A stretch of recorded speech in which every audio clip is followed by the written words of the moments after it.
robbery. Hands in the sky if you got a dream. Learn nothing was blocking me. I was the problem, the only one stopping me. I didn't like it, I had to refocus. Now I'm devoted, I know where I'm going. Controlling emotions, I'm owning the moment. In order to get it, see, you gotta want it.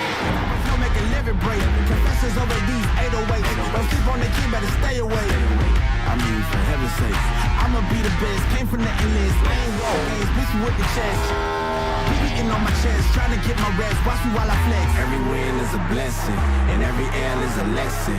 So when I run into rejection, I know it's only redirection. I see the blessings right beside me. The chances of quitting are likely. I do it like I'm in my Nikes. Don't make excuses, they never excite me. Quitting was never an option.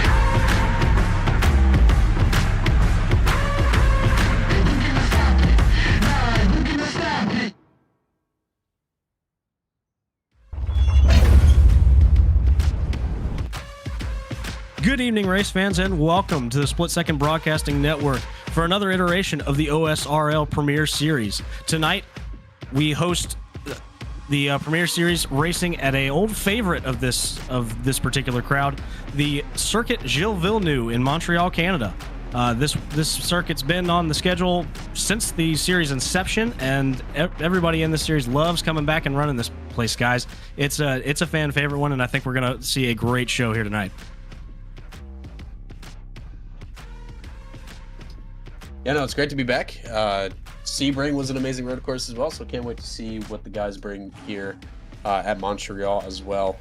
And honestly, we were talking about it a little bit with the broadcast, and we might even start talking pitch strategy now here, guys, is, this might be a one-stop race, and it might be pretty exciting because a lot of the guys who placed really well at Sebring are not here tonight also. Yeah, I think that just kind of also helps the fact that, no one in this current field has won at this track, so you're going to get a new winner regardless. And to go along with their pit strategy, we saw a lot of interesting things going on at Sebring, but a lot of the same contenders kind of up front with William Schmidt, Cole Freilich, Jack Painter, and Kendall Carpenter all inside the top 10, but some newcomers, Steven Gibson and Harry Grandel, who we talked about at Sebring, running around the top 10 or so, both right there in 4th and 5th. Could this be a night where maybe they turn their season around and kind of put themselves in a really good spot, as well as Josh Stoltz? Haven't talked a lot about him this season. Might be making his first start. We'll have to double check that, but he'll roll off 5th tonight, looking for a really strong run as well. Absolutely, guys. And we were talking about our pre-race picks early before the broadcast got started. Elliot, you said you had yours already submitted and into the lockbox. Who do you have winning this thing? Yeah, William Schmidt ran really, really well at Sebring. Unfortunately, ended up in the outside wall at one point, just trying to get a little bit too much out of the car, and I think that's what ultimately hindered him. Still, I believe ended up with a top 5 finish, but right now sitting on pole looking really good. I think he's the guy that's going to get it done tonight. Yeah, no, to piggyback off you, Elliot, my pick here, I'm honestly going to go with Harry Grandel in the 70. He also had a really good start at Sebring, got caught up in an accident, I believe with the 33 of Isaac Johnson early in that race, and currently in 4th on the starting grid. And he just looks good. I mean, he looked good at Sebring. I'm pretty sure he looked pretty solid at Richmond as well. And I think he has what it takes to compete with Gibson, also to compete with Freilich, and also compete with our pole sitter in Schmidt. You stole my pick there, Evan. Absolutely. I was going to pick Harry Grandel. I think it's about his time, but I got to pick somebody else. So I'm going to go with Cole Freilich.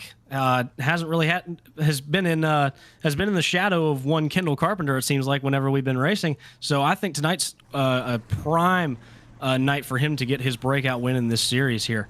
As we've got about 1 minute left in the gridding process, we'll throw it down to our pit reporter in Aiden DuPont. AD, what are you looking for here tonight? Well, guys, if you're looking for my pick, I'm going to give it to Freilich. I think he's hungry. He's ready for a win. Down in the pits, I've got, for fuel strategy, I'm here in about 25 laps. Makes this a one-stop race. They got 3 sets of tires, but they are not going to use all of them. It's going to be a great race. I love this place. Excited for a good one. Back to you guys.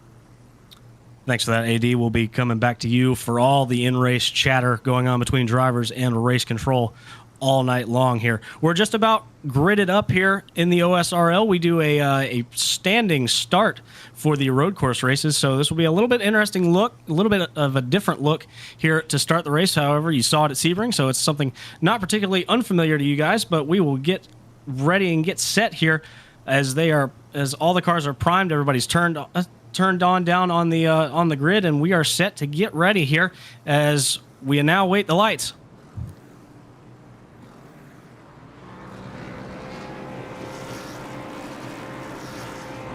And it's lights out and away we go.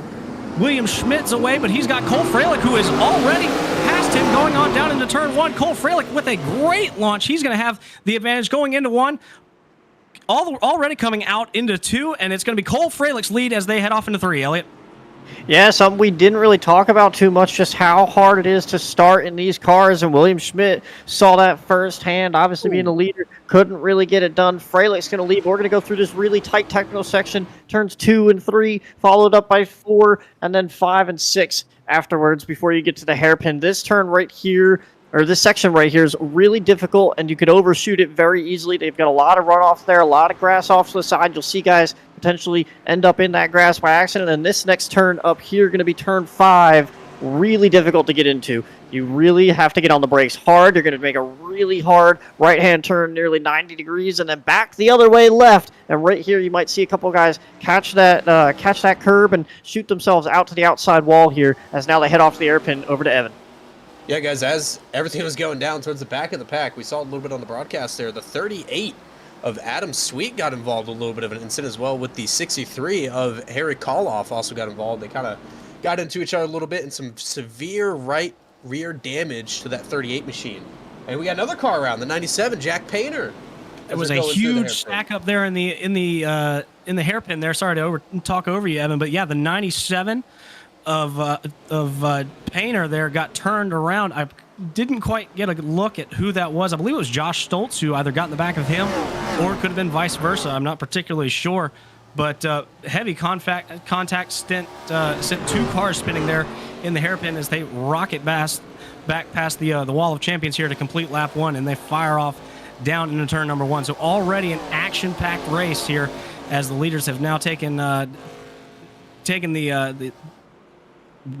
completed 1 lap, and they're headed off to you, Elliot. Yeah, that little nose mark on the 79 of William Schmidt is pretty much reminiscent to what we saw at Sebring. You'll see the little smiley face. That's where he hit the wall on the last turn, about halfway through that race, and it really did him in. I think it's just a little reminder for himself every time he gets to look at that car from TV cam. Don't do that this time. Although there's a lot of walls he can hit with the other side of the car. We'll have to see how clean he keeps it. But, yeah, Jack Painter being involved in that, really frustrating for him. He was a top 5 guy at Sebring, ran really well. Obviously top 5 in the points. That's going to be a huge hit for him. Minimal chance of cautions here tonight. He's got a lot of work to do as they head back over to the hairpin. Schmidt still trying to chase Freilich down. Yeah, I'm watching a battle here towards the back of the pack between the 20 of Kendall Carpenter and Nolan Sanford, and Isaac Johnson, the 33, in front of them. As, Kendall Carpenter, our points leader, but started 9th, currently up to 6th. Same with Isaac Johnson. He started 8th and is currently up to 5th as well. They come through the hairpin and into the grass a little bit for Carpenter. In a couple of turns previous, he had the same exact situation go down, but a good battle brewing here between the 20 and the 52. Side by side, they'll rocket down the... I hesitate to call it the front straightaway because we've got this chicane that's coming up here in a little bit. But the 52 of Nolan Sanford will take that position away from the 20 of Kendall Carpenter and move himself solidly into the 6th position as they come around to complete lap number 2 here. Excuse me, apologize. And then they head off down into turn number 1, Elliot, as the leaders are starting to come up towards you. And we've got a bit of a tussle going on here between Freilich, Schmidt, and Gibson's not very far behind. Schmidt all over the back of Freilich, trying to make something happen here. He's really fast through the tight corners, but can't really keep up down the straightaways. It seems like he's not getting a big enough run off. But, man, is he able to outbrake Freilich into a lot of these corners right here. You can see how much he also gets through the center of the corner a lot better than that 15 car. But don't count out Steven Gibson sitting back there just watching these guys work it out. If these two get together, Gibson can pounce very quickly. Right now, Schmidt trying to do anything he can to get to Freilich. They're going to sit here and head really hard into turn 5, and then right after that, turn 6, and then over back to the hairpin as Schmidt gets a nose on him. They're side by side. Yeah, great battle here between these 3 leaders here at the front, and we even saw this a little bit at Sebring here, Elliot, where a lot of these guys, such as the position of Steven Gibson is at the moment, as he goes through the hairpin, locks it up a little bit for Gibson, and Freilich will drive off, is if you're a guy sitting behind 2 people battling out, you could very easily make up some positioning with some simple mistakes, because I mean, Schmidt is putting pressure all over Freilich, but the other thing you got to think here as well here, Brittle, is how is track position going to stack up with this one-stop strategy that we're going to see? Track position is going to be key. There's not going to be a whole lot of time or opportunity to really flip the script on these guys. And we talked about, like Elliot mentioned, with the tires. Everything's going to come down to how you can preserve these tires. Elliot, we talked about a little bit of strategy prior to the event with only it being a one stop. The only thing that you can really change is when you take this pit stop and get those fresh sticker tires as they head off towards you. Yeah, from what I've seen from the chatter, we'll have to double check with Aiden if this is the case, but everyone said this track is an ice rink, which means to me you're going to want to run pretty long on these tires, or worst case scenario, split it in half. But there's always that chance that you pit early at a road course, and then you get that clean air. You're not around anyone. You can focus on your own lap, and you can put down hot laps and then try to see how long or how hard you can run for the rest of the race. But it doesn't look like anybody's on that strategy. We haven't seen anybody on pit road yet. So it looks like everyone's either going to split this in half right around probably, I'd say, lap 19 or 20-ish, or they're just going to go about as long as possible. So it's 25, 26 laps, and then pit with about 10 to go and work it out from there. Either strategy is pretty viable, but we'll have to see. Is Schmidt not really able to gain a whole lot here, but Gibson right up on his tails ahead of the hairpin with Evan. Hey guys, and I'm kind of watching back further in the pack. The 56, Marcus Van Deerly, who started 21st, currently up into the 12th position, I do believe. So some big movers here early on in this race, with some guys starting back in the pack and using that standing start to their advantage. But the issue with the 56 of Marcus Van Deerly is Mo Perry got around him pretty easily. So I don't know if there's a problem with that 56 machine, and he's just able to hold off the 32 of Noah Carmichael right behind him. And Micah Mixer, as his last name will give way to, he's trying to get to the mix with these 2 guys in front of him as well. So a lot of good battles here in the back of the pack, and it's probably going to shape out to how Sebring was as well, if anybody watched that broadcast, where you kind of have the leaders rolling with each other, and you have all these cars spaced out, and then a group of 3 or 4 battling, and then some other cars spread out in between there. Well, you talked about the battles here. We've got a battle for the lead as the 79 of William Schmidt has just overtaken the top spot from Cole Freilich here as they fire back down towards Elliott. He really spun the rear tires coming off of turn 2 there as they go into 3 and 4. But William Schmidt actually did that on the inside, then the outside around those first couple corners, as now they head off here towards turns 8 and 9 before coming back around to the hairpin. But you can see just how good of a gap Schmidt has over Freilich with Gibson right there. I think if Gibson can get around Freilich, he might have a little bit of a case here for the lead. But William Schmidt holding off really well as I keep getting my corners mixed up. Now they're going to head over into turn 8. Sorry about that. Under the bridge, hard right-hander followed by a hard left-hander, and you can see Schmidt kind of eating up the curb a little bit. That's where he beats Freilich, is getting off this corner and getting towards the hairpin as we go talk to Evan here. Yeah, guys, and we do have a car in the pits, the 63, Henry Koloff in the pits. He did get involved in an incident earlier, and I want to throw it down to AD. We'll see what he's got down there. I'm hearing nothing on the radio, guys. He is taking all 4 tires, and he definitely not going to make it on fuel. He's got to come back one more time to the pits. We'll keep an eye on him. He's not necessarily the one to watch today, but an interesting strategy. Actually, I think he's done. I think he might have retired. He's not getting back going. Back to you guys. Thank you, AD. Yeah, last week's winner, Henry Koloff, sitting on pit road. Doesn't look like he's going to be able to defend his crown, or at least put up a fairly decent fight here, as we've now completed 6 laps in this event here. So yeah, Henry Koloff, the first to be bitten by Circuit Gilles Villeneuve here, as the leaders are now still back in 2 and firing back towards Elliott. Yeah, William Schmidt's really making it work out front. He's kind of overdriving some of the corners, so Freilich kind of keeping pace with him now that he can kind of see what Schmidt's able to do as we head off here into turn 6 and 7 and kind of through this technical section. And you can see Freilich really hard on the brakes now. So Freilich wasn't very aggressive on the brakes as the leader, and now that he's in second, he's able to see how deep Schmidt's driving it in, and all of a sudden he's turning on the pressure from behind. But he's also got to be aware of Gibson. Gibson has just kind of been lurking back there, and what we saw at a Sebring with Schmidt was he burns those rear tires. He did it pretty early on in the run and was just kind of struggling with it, and right there, Freilich, big run on him as they go off into the hairpin. Yeah, great battle here. Cole Freilich, we talked a little bit at Sebring, and he was excited for that race.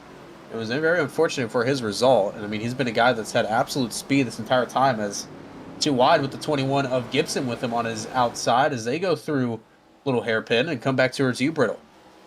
Yeah, we've talked about Freilich and Schmidt being the two top showers here, but Steven Gibson has not lost pace, and he just about capitalized on Freilich's misfortune there as he takes a look to the inside here, coming up to the final chicane, thinks better of it, tucks back in line.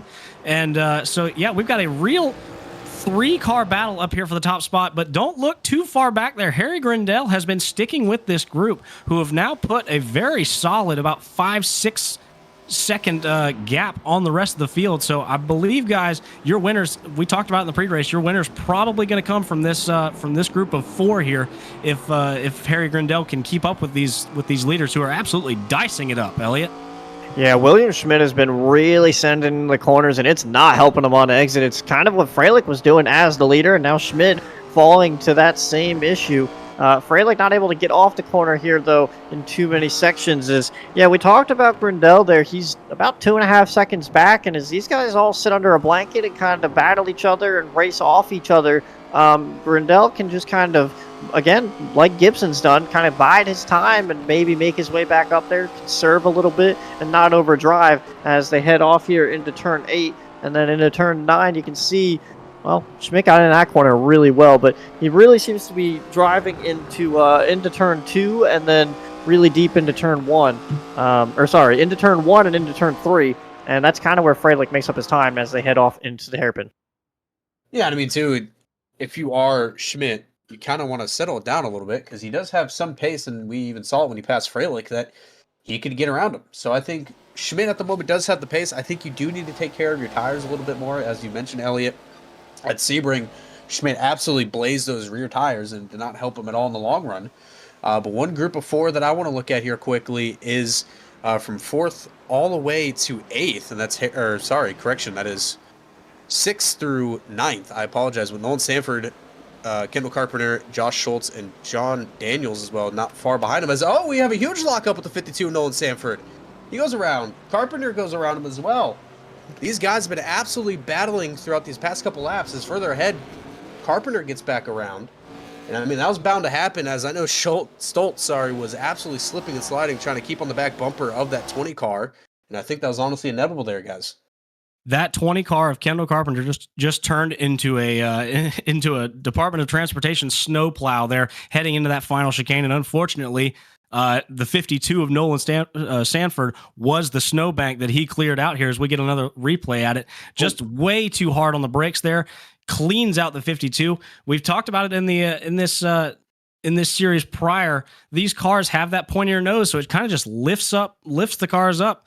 Ironically, pretty much like a snowplow, and so not a whole lot of damage being done as long as you don't hit the wall, but definitely going to set these two back, specifically the 20 and the 52 here, as it appears they've fallen back to around about the 11th or so position, guys. Yeah, really frustrating for Sanford, obviously coming off his stellar run as you see them working their way. As Carpenter messed that corner too, and here's the 59 turned around. I believe that's off of turn 4, turn 3, maybe. He's got to get that turn. Yeah, he's going to get that turn way around. He will. But Carpenter is going to lose a lot more time there now to Mo Perry and Nolan Sanford. But Sanford, with a really strong run earlier, he's gotten around all these guys. He's moving back forward. But Sanford coming off that top 5 run, now trying to make it back. Yeah, very unfortunate there for Sanford. Like we mentioned, he been pretty good. And Kendall Carpenter, not the most pretty past couple turns for our current points leader. Very unfortunate for him. He had a pretty solid showing at Sebring also, too, so he's a bit of a road course guy. We're unfortunate to see him all the way back now. I believe with that spin and blowing both those corners, we put him just outside of or just in the top 10. Sitting in that 9th position currently, but he's looking to get around Mo Perry here in this 41 machine. As we ride along here with Kendall Carpenter, who sets to work on the 41 of Mo Perry here. Mo slips up. Kendall Carpenter is going to get to the inside here. They're going to come up on the 52. They're three wide there as they fire it on down to Elliott. Yeah, not really sure what happened to Nolan Sanford there. Kendall Carpenter gets through that section really well, but Perry gets through that corner much better than Carpenter, but can't really get the run off. Carpenter's going to clear them all. Sanford's going to be the big loser out of that. May have had some type of penalty or an issue with the car. Yeah, he blew that corner. He blew it a little bit there, Elliott, and he did have to slow down and give back any time that he did gain from that. And that would be why he's now fallen way off. Back up at the front, Schmidt has kind of paced out over Freilich, who's trying to track him back down, but the bigger story is Gibson has fallen off these guys completely, and Harry Grindel is starting to catch him ever so slightly. Gibson starting to run through those rear tires. Yeah, and I think so too, like I already mentioned it before, is who can save their tires. I mean, Ellie, we already mentioned on the broadcast that the drivers have already stated that this track is like an ice rink. You're slipping and sliding everywhere. That could absolutely just eat into your tires. So I think it's really going to come down, especially with this one-stop strategy, it's going to come down to really whoever can save their tires the best for the long haul, because we're aiming about 26 laps, I believe. So still plenty of time to go before thinking about tires, so you definitely want to save as much as you can and hopefully gain some positions back on that long run. You're absolutely right, Evan. One of the guys who taught me how to road course race here when I first joined iRacing, I was very struggling. I struggled heavily on these road course races, especially in these big, heavy stock cars. How they are, it just takes so much to get them woed up and then get going again. But the guy who really taught me everything that I know about road course racing and the stock cars specifically said to basically treat it like there's an egg underneath your throttle pedal. As long as you don't mash that, as we see Fraley getting a big slide there, he's going to have to concede that 3rd position now as he slides back behind Steven Gibson and almost into the clutches of Harry Grindel. But like I was saying, guys, it's almost like you have to imagine that there's an egg underneath your throttle pedal, so you're not slamming up down onto the throttle pedal, getting off of the corners, and not just immediately flinging back off the throttle when you get onto the brakes. It's a very, very smooth transition here as we take another look at Cole Freilich's little moment here coming out of 2. Looks like everything's all right, but it looks like he just had a little bit of a slowdown there, Evan. Yeah, I'm not sure what happened. Didn't look like he really went off the track or anything like that. Hopefully not too big of issues. You see the 21 in the replay actually go off as well, and Steven Gibson. So not too sure what happened there with Cole Freilich. But he's looking to regain as Harry Grindel, like you've already mentioned, Brittle, is slowly but surely clawing his way into this top 3 position. As we'll come to 10 laps to go. So we're still about 16 to 15 laps on this fuel window. One thing we do got to note here, guys, as well. Last season, when the OSRL was here, it was a 30-lap race. This season is 37. So, Ellie, I got to ask you, how do you think those 7 extra laps are going to affect these guys here tonight? Well, I think, we've talked about it all night, but it just comes down to that tire management and making sure that, you can manage those tires under you for those extra 7 laps. It is a long distance to do, but if you split it in half, it's really only an additional 4 to each run. So it shouldn't really be that much of a game changer for them, but it gives them a little bit of an option to run a little bit longer or try to short pit a little bit differently as opposed to just a 30-lapper because, we basically see everybody on pit road from pretty much now to the next 5 laps. That will be that. Whereas with it being 37 laps, they have a little bit more, they could still pit in about the next 1 or 2 laps and then ultimately go another 10 or so to about 25-ish when their fuel load runs out. But quick shout out to Jack Painter, who's made his way back up to 13th and is right on these guys, looking at a potential top 10. Brydon Lindauer, Nolan Sanford right in front of him in 11th and 12th. And just on the outskirts of that top 10 spot as internet blinks in and out right there. But you can see on board just how difficult these corners are in this track as he tries to track down Nolan Sanford, who's in a pretty tough battle here with Brydon Lindauer and Kendall Carpenter and Mo Perry just ahead. See Jack Painter setting it in on the 52 of Nolan Sanford, trying to get around on this hairpin. What an absolute send by the 97 of Jack Painter, as he's just edging up in front of Nolan Sanford, and he'll clear him So Jack Painter, like you mentioned, Elliot, trying to storm his way up into that top 10. I mean, at Sebring, he actually didn't have too bad of a performance, just some mishaps here and there. So clean those up as, like you mentioned, started 6th, up to 13th now. Or sorry, 12th now. You'll see the 52. Wow, just really sent it off the track. Yeah, the 52 is going to hit pit road now this time. AD, is this the start of the pit cycle? Are you hearing anything down there? I'm not hearing too much. The 97 and the 52 did get together, or just about did, in the hairpin. So I expect this is going to be the start of green flag stops. Mentioning earlier, we had Harry Kaloff, our last week's winner. He has disconnected from the lobby. He went back out there, came back down pit road, and just disconnected. Earlier, the 32 of Noah Carmichael came down maybe around lap 7 or so, just to repair some damage, get some new tires, but he's also not going to make it to the end of the race. So I'm not expecting anybody to come down the pit road for another, maybe 5 or so laps, but I'm ready to call them when they do come back down. Back to you guys.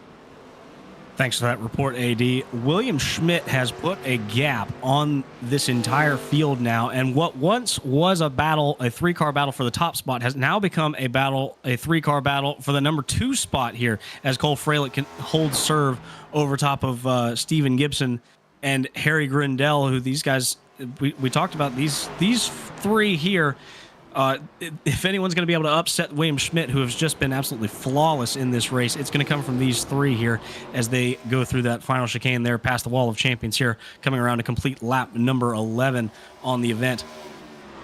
These guys have been putting on a show here as Harry Grindell dives it down into turn number 1 here as we get a look further back at the 33 of Isaac Johnson and the 99 of Josh Stoltz, who have been putting on a great battle for us as they're going to head off almost side by side there over towards Elliott. Yeah, you wouldn't think that that's for 5th. It looks like it's much further back or in a different zip code, but these 2 are on their own little island. And that's kind of how Sebring happened for us, too. They all kind of singled out into 2 or 3 little car packs, so not really a surprise to see it all happening here. I believe that was Daniels behind them that was starting to lose the rear tires, or maybe someone else, but also really good to note that John Daniels and Chris Parvalarkis are both up inside the top 10 after both starting outside the top 10, and that is not John Daniels on pit road. Get a report from AD on who that is and what's going on there, but that is the start of pit stops. I'd assume we said that they can do about 26 laps. It looks like from that end that the 52 of Nolan Sanford is going to go ahead and run this one out and just give himself a clean racetrack, although he's not too far behind Micah Mixer, Griffin Jones, and others that are towards the back half of the top 15 here. Yeah, the thing that I'm curious to see here, guys, is who does what strategy. You got guys who are drivers right now that are going to pit maybe in the next couple laps or so, or you might have some people that, run this fuel basically to the end and all the way up to that 26 lap window and be set up with fresher tires towards the end of the race. So two interesting strategies. As Freilich gets really loose there, going through that very tactical section of the corner. Steven Gibson is going to get up around him, and now Harry Grindell is trying to track down Cole Freilich as they dive down into turn 1. Yeah, you saw Freilich overcooked the chicane there a little bit, had to slow down, give up that time that he gained by cutting that second part, so he will now fall to 3rd in this top 4 battle here for this number 2 position now, as Steven Gibson starts to inch away from it and over towards Elliott. Yeah, I'm also still watching this battle. Jack Painter is gaining ground on Bryden Lindauer back here for the 11th position. And he's, again, not too far behind Mo Perry and Kendall Carpenter, who has caught Chris Parvalarkis for 8th. And these guys all kind of falling on top of each other here. So there could be a battle from about 7th on back. And honestly, you look forward, those guys aren't too far off of Isaac Johnson and Josh Stoltz. So still a lot to race for here, especially with pit stops and everything coming up. The top 5 is still pretty much wide open. There's a shot at it, albeit a long distance out. But we could see a lot of different strategies that could change some things. We got to see how the undercut works. But Jack Painter around Bryden Lindauer right there, really nice move. Just outbraked him as he did with, I believe it was Nolan Sanford down into the chicane, and we'll have to see if he can continue his march forward towards Mo Perry. And one thing, guys, here between the 99 and the 33, Isaac Johnson, Josh Stoltz, Stoltz has been behind the 33 this entire time, these last couple laps, and hasn't quite been able to make the move on him. So you got to think with the pit strategy coming into mind for Stoltz, do you try an undercut here for that top 5 position? Because like you mentioned, Elliot, top 5 is absolutely wide open right now. Or if you're Josh Stoltz, do you play the waiting game just to sit behind Isaac Johnson for as long as you can with these tires and hope that running long will be play in your favor? At a certain point, when this field gets so spread out, there's only so much that pit strategy can do for you. As we get farther on into this event, we're coming up on what would have been last year the halfway point in this race, but has now been extended to 37 laps. So halfway will be in another 3 or so laps.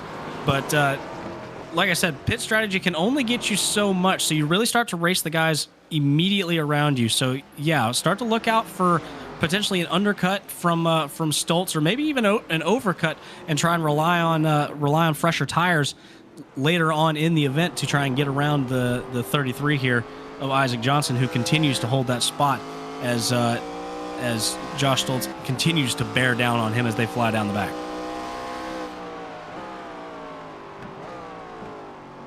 Yeah, really impressive by Josh to sit here with Isaac, and these guys did run pretty well. While Stoltz, obviously, we didn't see him at Sebring, but Isaac Johnson ran pretty well, top 10 for most of Sebring. So no surprise to see him running up front, trying to track down Harry Grindell. And yeah, to your point, Brittle, anything could really happen. There's not a whole lot in it from gap to gap. It's just going to depend on how these guys run through tires as they head down to the hairpin. Jack Painter sending another one under Mo Perry from a long way out, and he's actually going to get him here as he attacks Kendall Carpenter next. Yeah, and we look here on your screen, we have 4 or 5 cars here in the mix. That's the 13, that is the 56 of, and around goes the 56 and the 52, and that will bring out our yellow here as a big old pile up coming out of this very technical portion of the track. It seemed to be the 50, I believe it was the 52 that got a little squirrely there and collected the 53 and the 56 along with it. As we saw before, the 52 has had some problems with making some of these turns already. That's exactly what happened. The 52 kind of overcooked that chicane there, and it just causes a massive stack up here. You had a big old sandwich of 50 numbered cars in that chicane there as we look back and get another replay for you. But we've talked about it. These chicanes are really hard to get in and through, Elliot, as we've been seeing these guys have trouble with this all night long. And you got to feel bad for Nolan Sanford. He was going off strategy. All he needed to do was pick his way up through the field, and unfortunately, they all just kind of stacked up in front of him, couldn't really get through the corner. And I mean, you can't really expect him to just slam the brake right there. The 13 looks like he gets on the brakes. The 56 runs in the back of him, 52 into him, 53 into him, and everyone just kind of into each other. That was Griffin Jones, Nolan Sanford. I believe Levi Wolf was the one that was initially slow, and then it was Marcus Vanderlee that ran into him. Griffin and Sanford just kind of into Marcus, and nowhere for any of those guys to really go, unfortunately. It's just a chain reaction, but Nolan was the one that's going to get hurt the most by this, had already pit. Of course, he can come in and get his second set of tires. As you can see, I believe that's Emery Spence avoiding that. Maybe Tristan. Micah Mixer. There you go, Micah Mixer going around to the left-hand side. Nice avoidance, but unfortunately, Nolan's going to have to either take more tires and restart 19th when he was running up there in about the top 10, or he's going to have to rethink his strategy, because I don't know that he'd want to stay out right here. Watch it again. So 13 just, not getting through the corner really well, overshot the entry and then couldn't get off, and unfortunately just no space for those guys to work through. Yeah, for Van Deerly, also unfortunate, as they started 21st and they're marching their way up through the field there a little bit. So very unfortunate for Marcus Van Deerly. You have to wait and see. But the big focus here, guys, as this is, I believe, a full course yellow that is being brought out, is how is this going to affect our leader here, the 79 of William Schmidt? Is, do you stay out? Do you pit? Kind of what is going through Schmidt's head, and also the guys behind him that have been battling throughout this entire time as well in this top 3 with Gibson and Freilich right behind him. Do you use this caution as a way to, get fresh set of tires, fuel up for the end of this race, or do you stay out and play a little bit of a longer game now because you do have some of these pace laps? I think it comes down to at what point are we in the race here. We're pretty much right at the just now coming up on the halfway point here in another couple of laps or so. So I think the call here is going to be to come down, get fresh rubber, and then pretty much if you've got the fresh rubber, you can afford to just keep that track position, especially up the guys up front, because everybody is more than likely going to be coming down, so they can make it. If you pit at this point, Elliot, you can make it on fuel. So then it just becomes it becomes even more of a tire game here in the waning parts of this race. Yeah, I don't think there's a question mark here. I think everybody just pits and calls this basically a halfway break is what it's turning into. Unfortunately, for guys like Nolan Zanford that were trying it off strategy, it completely kills what they were trying to do and resets them back to outside the top 15. But for the leaders, Schmidt, Gibson, Freilich, Grindel, Johnson, it just kind of wraps them all together. And for guys like Johnson and Stoltz and Daniels that were falling off but could maybe have a glimmer through strategy, well, now they're right in front of you. Now you're going to get a fresh set and get it to reset. And guess what? You're not going to have to start from a stop this time. As Schmidt hits pit road, you'll actually be able to have a normal restart, which is what these guys are all very much used to. And we'll be able to see them all go piling off into turn one, hopefully not on top of each other, but give us some exciting racing through the first few corners. Let's throw it down to our pit reporter, Aiden DuPont. AD, what are you hearing down on pit road here as everybody's coming for fresh rubber? Everybody is coming down, Brittle. The only cars that had pit before that caution flag was the 15 of Emery Spence.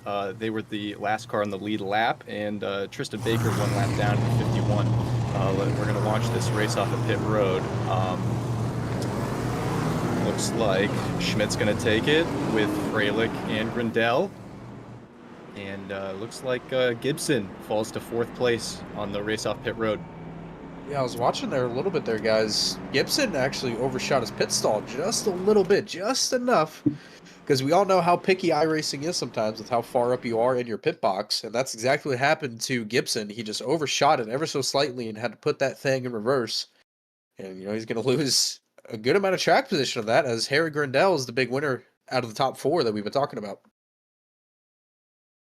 You're absolutely right. Harry Grindel leapfrogging Steven Gibson on that pit exchange. He's going to have a much better starting spot than what he had at the start of this race, which once again going to be a rolling start when we get back running here. Not going to be that standing start. That's very much a wild card way to start this race. So Harry Grindel is trying to set himself up for success here, and that as we get farther on in this event, that top 4 there continues to hold serve, Elliot. But farther on back, we talked about it. Those guys who, with a little bit of off strategy, maybe they can use this as a springboard and continue to march forward here as we get farther on in the race.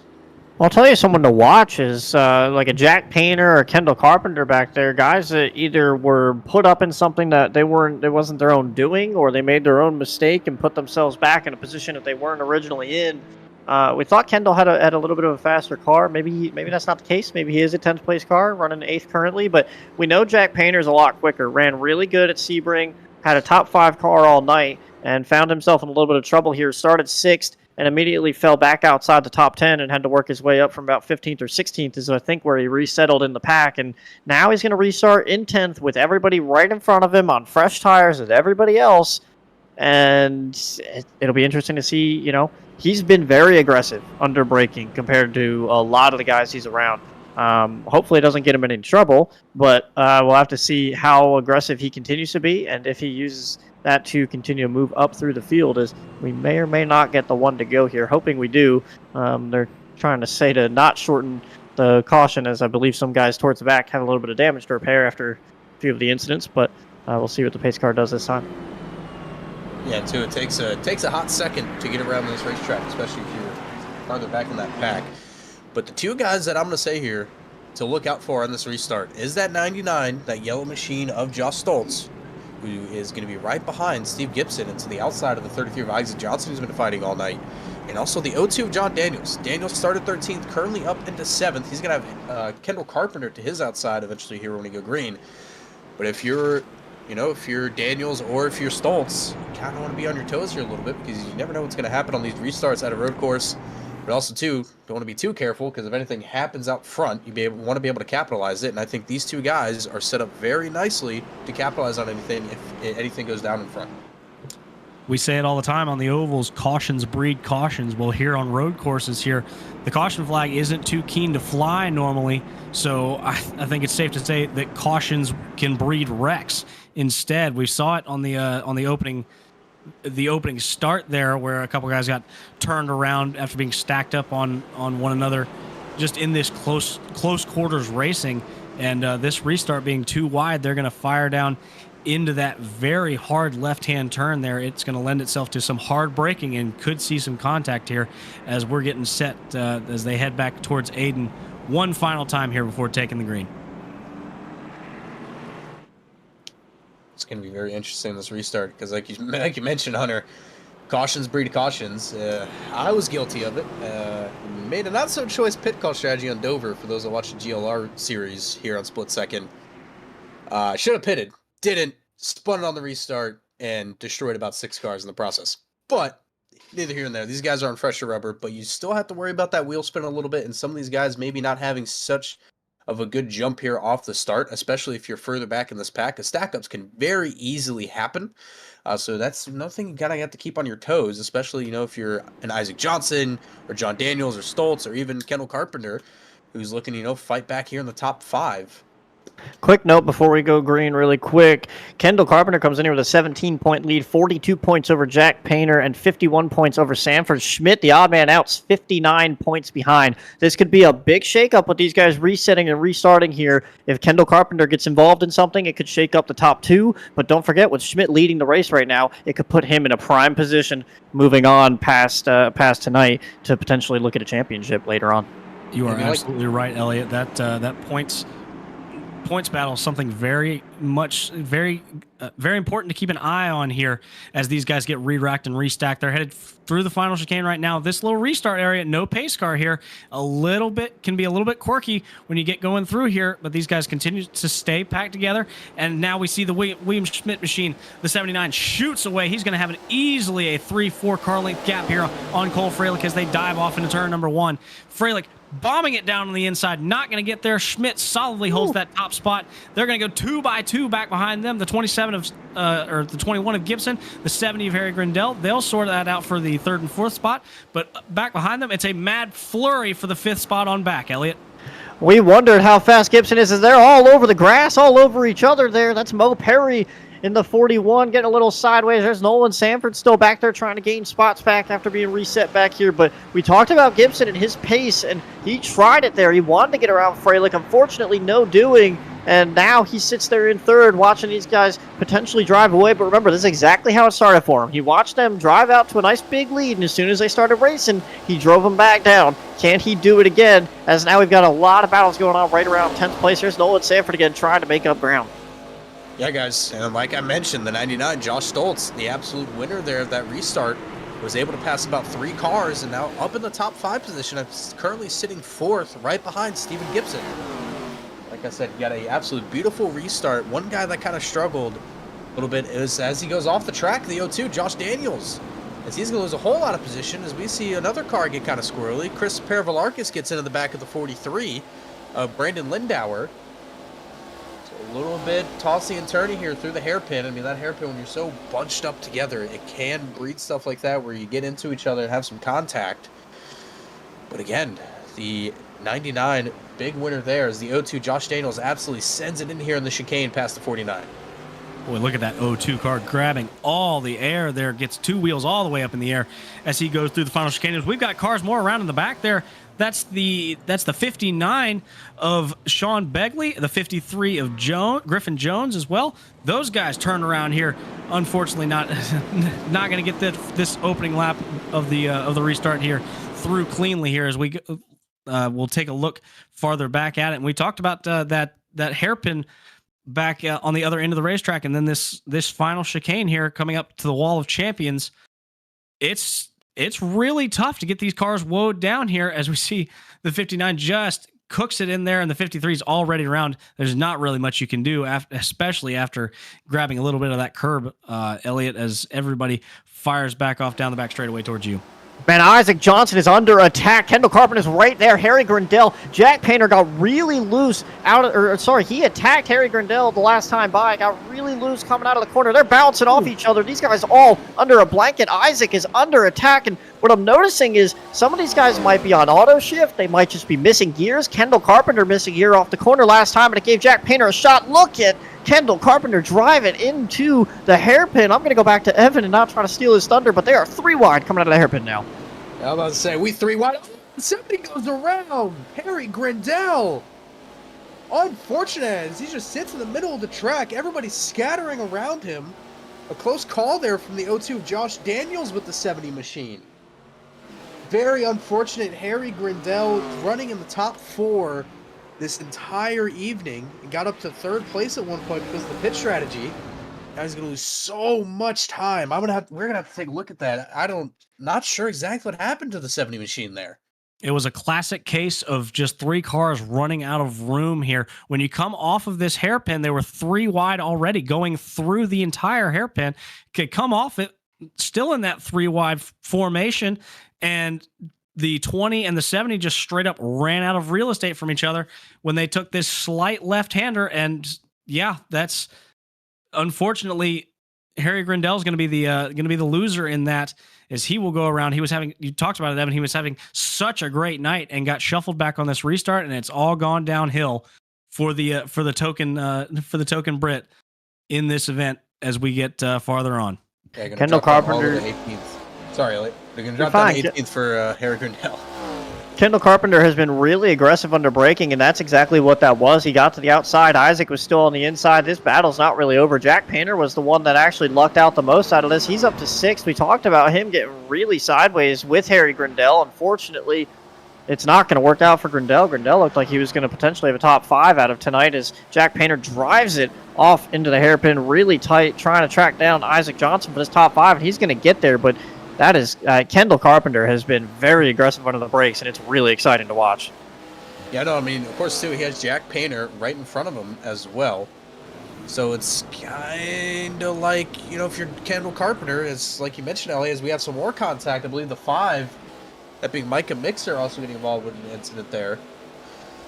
But for Kendall Carpenter, like you mentioned, Elliot, he's trying to track down Jack Painter, who's not far off of the points lead on that 20 machine. So big implications here.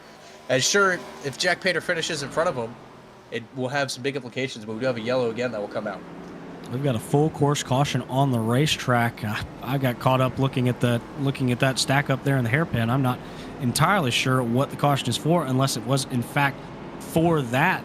There were a matter of 3 cars, the 56, the 5, and then I believe someone else in that little gaggle there that got all turned around. Looked very similar to the incident that brought out the first caution over in the chicane in the back straightaway, where it's just 3 cars getting stacked up here as we get a closer look back at it. That's the 41 of Mo Perry there on the outside. Yeah, you can see the 56 just gets turned by the 5 and then driven right through by the 48 of Gavin Newton. So 3 cars just turning into a stack of pancakes here in this final corner, guys.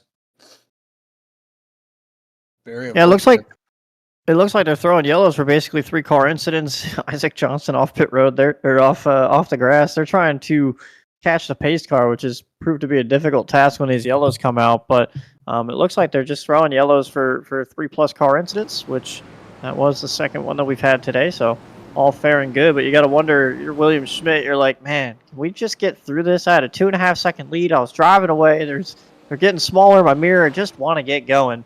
And unfortunately, he's going to have to restack and re-attack once more. But, give Stoltz and Gibson some more shot of life here. And Isaac Johnson holding on really well in 5th. We'll have to see what Jack Painter can do. He's up 4 more spots from where he just was. Can he put himself in the mix by the time this is all said and done? Yeah, Jack Painter back exactly where he started. Currently 6th position before that 97 machine. And again, the playoff points. I mean, sure, if he finishes a couple positions in front of Kendall Carpenter, it's not going to eat away too much into Carpenter's lead. It will a little bit. But, I mean, anything will help in the favor of Jack Painter, especially if he wants to keep on fighting for that top spot in the championship.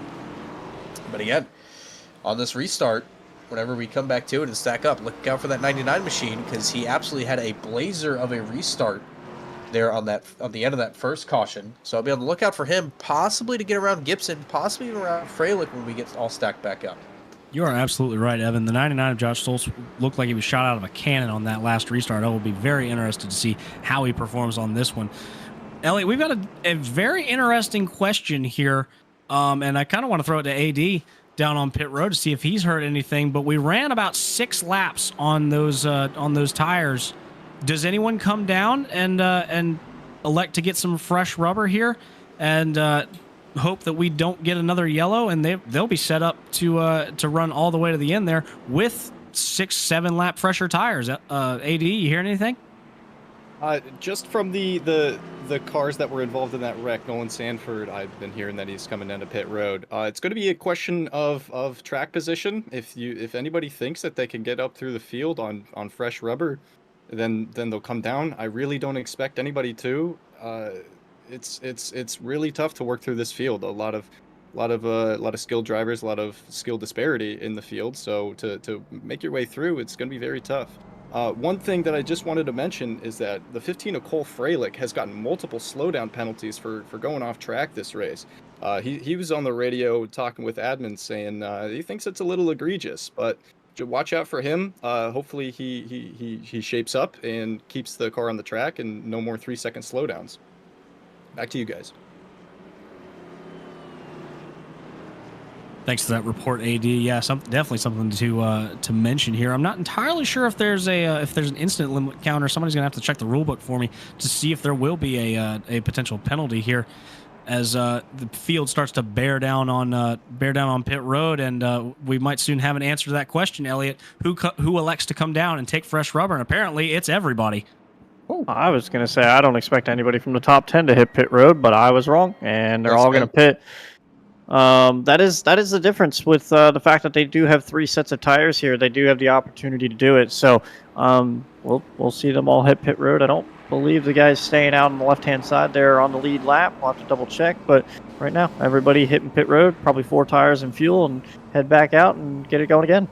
Yeah, I'm very shocked to see it. Sorry to cut you up there, Brittle, but I'm also surprised here, Elliot, to see these guys come down. I was expecting at least Schmidt to stay out. I was not expecting the whole entourage to follow him down, so I have to wait and see also this race off pit road too. I think the hard part there is if Schmidt stays out and everybody else pits, he's in a bad spot. I think he knows that he has the pace to be able to make this work. And the situation for him is we do see the 12 Emery Spence staying out here. But Nolan Sanford, the one driver I was looking at, did drive from about 17th to 18th place all the way up right outside the top 10. Granted, there were, some guys getting together and everything to help him out a little bit. But for Schmidt, you're only going to restart 20th, worst case scenario. So I think he just saw that as, I'd rather do it than get stuck on old tires and just watch everybody drive by me. So everybody kind of just made the same call there. It'll be interesting to see what Spence has to say, though, because he is the one guy that stayed out on older tires, and I'm trying to figure out who that is. That's Gavin Newton. Looks like he either took 2 tires, no tires, or did something on pit road to come out up in third. Was around 14th or 15th before we started pit stops there. I believe that's a 2-tire take there, Elliot.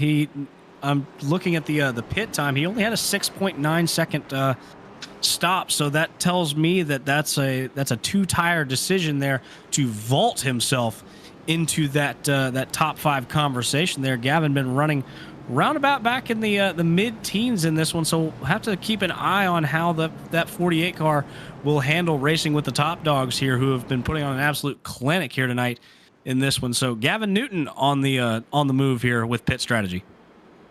Yeah, I think you had to worry about those, especially with the 12 of Emery Spence needing this pack of green. If they did not take any tires at all, a big thing you got to worry about is that tire spin, and hopefully that doesn't happen. And not on super old tires. Not entirely sure when Spence last pitted, but not on super old tires. If they pitted with the rest of the pack, we still got to watch out for a little bit of a slow start, and also the 2-tire strategy. I'm not too sure if that's going to work out very well in the favor of Newton. Because typically when you take 2 tires on a road course, it doesn't work out all the time, especially with the older set and that newer set on either side. I think you're absolutely right, Evan. Taking those 2 tires, it may very well upset the balance of these cars. This is a predominantly left-turning racetrack, so my logic's telling me that that Gavin took some left sides there because the wear is going to be a little bit more substantial on that left side. But yeah, like you said, getting the balance of wear upset between the rights and the lefts can really have an effect on these cars, especially going in these right-left or left-right exchanges in these chicanes, as we see the field making its way through right now. It can really lend itself to some challenges here, Elliot, as everybody's stacked up and we've got the one degree signal. Yeah, and it's interesting because Emery actually took the opposite side of what I thought he would do, because Schmidt is now lined up where he was able to take off so well from. So he knows exactly what that lane's going to do and how well his car's going to perform over there. And Emery, just under these laps, decided to say, hey, how about the tire wear, guys? Just get everybody thinking a little bit. You know, might as well get some mind games going. But hey, Emery started 26th, has been running around 20th, 25th all night long. You got 10 laps to go here, 11 when we actually go back green. You might as well put it up there and see what happens. The tires aren't that old. They're only going to be about 7 or 8 laps older than everybody else's, I believe. So, you know, you might as well just see what you got. Worst case scenario, he drops all the way back to 20th. 20 drivers currently on the lead lap, so net gain from where you started.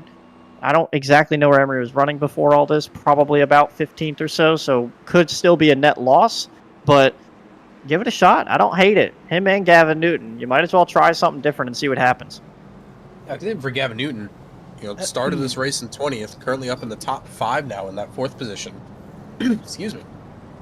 But again, you got to worry about these slightly older tires if you're Cole Freilich. Also, if you're the 99 of Josh Stoltz, we saw had a really good restart. And you got to be a little bit worried, or keep that in mind in the back of your head, that these guys in front of you are either on 2 fresher tires or no fresh tires at all. If I might interrupt here, guys, Emery Spence got an EOL penalty for blinking. Yeah, I was about to mention that. It looked like Spence was blinking, so that's going to be, unfortunately, the end of the first place run there for Emery Spence, unfortunately.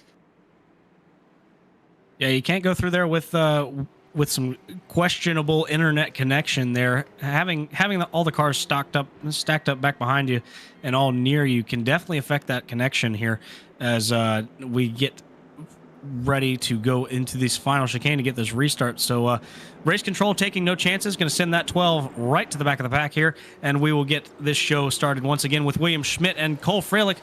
The green flag is back out. The top 2 will get away cleanly. They're going to sort themselves out 1 and 2 as they fire in, but it's going to be a mad scramble for that 3rd place spot as Steven Gibson down to the inside of Gavin Newton there. Gavin still holding serve with those 2 fresh tires compared to everyone else's 4. He's going to have the advantage here when they come off of 2 and head towards you, Elliot.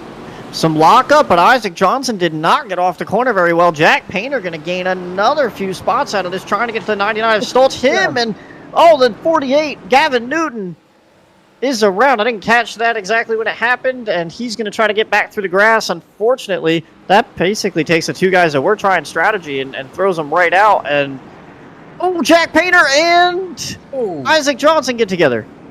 What a big old stack up. The 33 gets tagged a little bit there by the 97. So corner after corner, you see some self-spins. I know for the 48 of Gavin Newton, that was an absolute self-spin. I don't think he made contact with anybody else.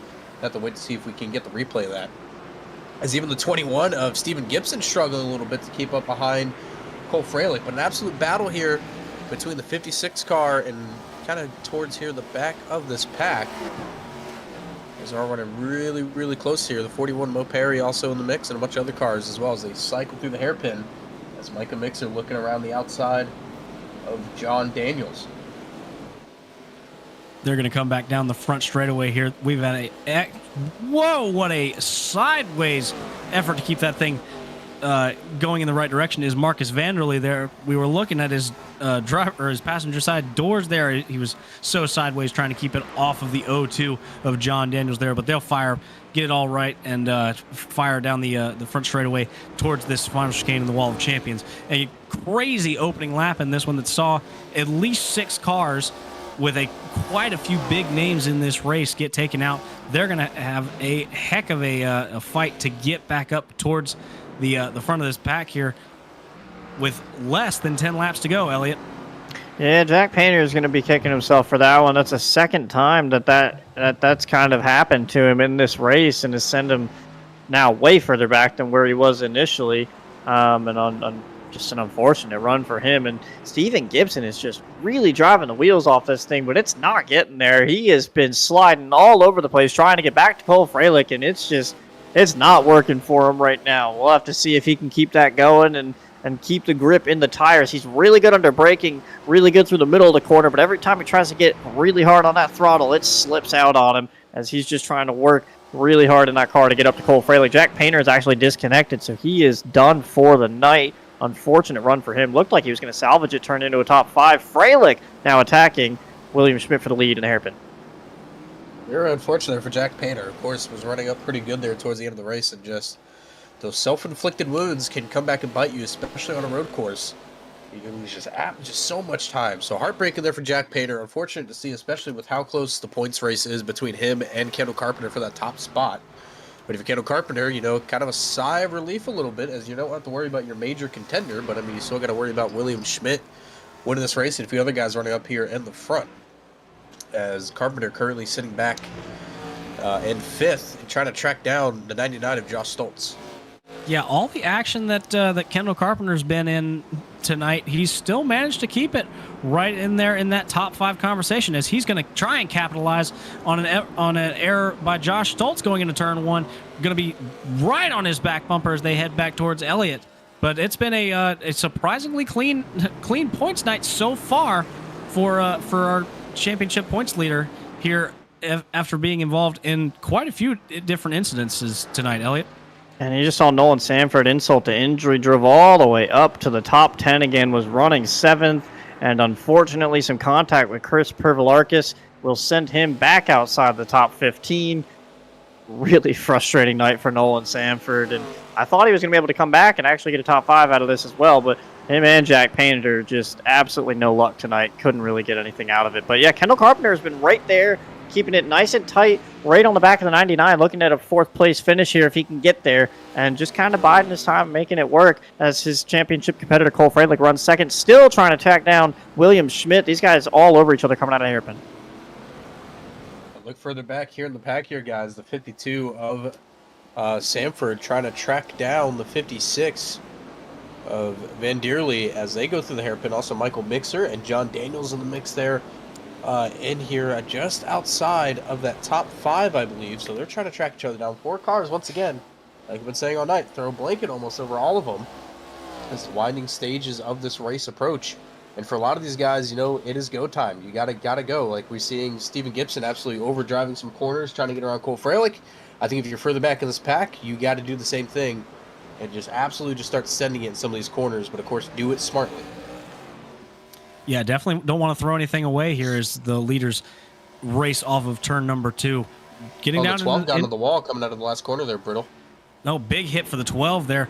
That's Emery Spence, who we talked about, documented those internet troubles on the restart there. So bad night, starting to turn even worse for the 12 car now, as we see just insult turning into injury and salt being rubbed in the wound for a lot of these guys as we get farther on in this, Elliott.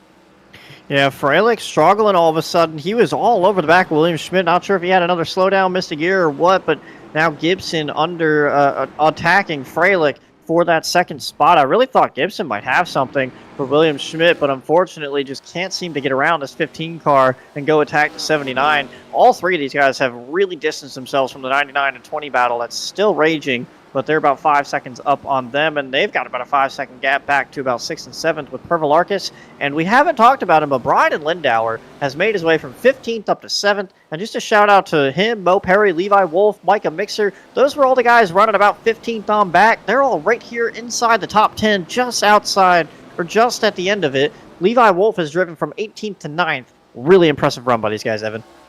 Yeah, I mean, especially on a road course, things happen where some of these faster guys are going to have some mishaps, like we saw with Harry Grindell, Jack Painter, and all these faster drivers on these road courses. So if you can just keep your car clean and stay out of as much trouble as you can and not really get involved with anything, you're going to set yourself up for a position to be a big gain and have a big gain in this race, like we are seeing with Pervalarkis, Lindauer, Moperi, and Wolf. Is if you just stay out of trouble, you can be set up very, very nicely for potential now a top 10 finish for some of these guys, or even finish better than that. And a performance like that can definitely kind of leapfrog you into a championship run. Elliot, you've talked about it in some other leagues, just league racing in general. You don't necessarily have to be a standout star, win every week, win every single race. You can top 5, top 10 yourself right to a championship, especially in a season-long format such as this one here in the OSRL Premier Series.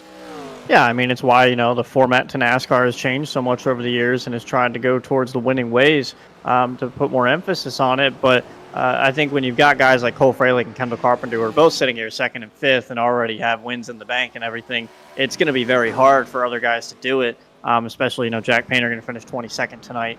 But, in most leagues, yeah, you finish top 5 every week. Well, granted, that's what Fralick and Carpenter are doing. They just refuse to finish outside the top 5. Fralick is obviously had his issues, and Kendall has had a couple run-ins here and there, but for the most part, they're top 10, top 5 every single week, and that's what will put together a championship run, regardless of the amount of wins you stack up. Yeah, little points here, little points there, as long as you're consistent. Formats like this reward consistency, like we've already been talking about. Sure, you might not be a guy that wins every race, but if you're consistently, making the top 10, making the top 5, or setting yourself up for positions to finish well in a race, you'll reap the benefits of doing so.